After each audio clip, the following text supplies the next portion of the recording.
जिनका हमने बड़ा विस्तार से विद्युत भाषण सुना, ऐसे आदरणीय श्री अनिल संसार जी साहब,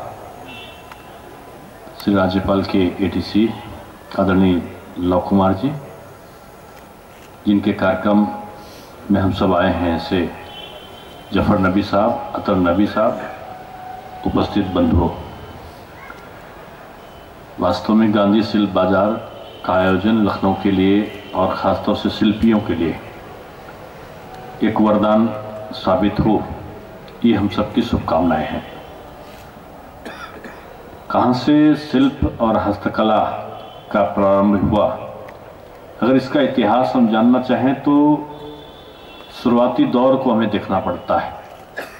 भारतवर्ष एक ऐसा देश रहा है जो सोने की चिड़िया कहलाता था, और सोने की चिड़िया इसलिए कहलाता था कि हम आत्मनिर्भर थे।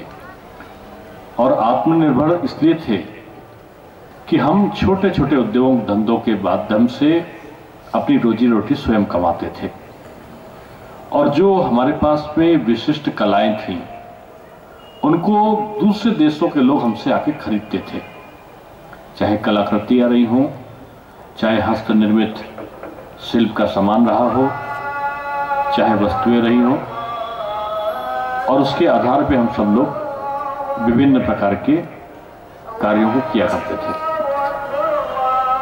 गांधी जी ने आज़ादी के बाद में एक चीज कही, जब विभिन्न प्रकार का बेरोजगारी पूरे देश में आ रही थी, तो गांधी जी ने कहा कि मुझे ज़्यादा उत्पादन नहीं चाहिए, मुझे बहुत उत्पादन नहीं, बहुत लोगों के द्वारा किया गया उत्पादन चाहिए। इसका सीधा मतलब था कि बहुत लोग उत्पादन करें मिलके, हाथों को काम मिले।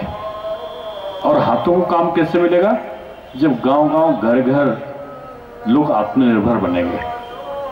उन्होंने कलाओं को, कलाकृतियों को, छोटे उद्योग धंधे करने वालों को प्रमोट करने के लिए पंचवर्षीय योजनाएं और एक वर्षीय योजनाएं को बनाया।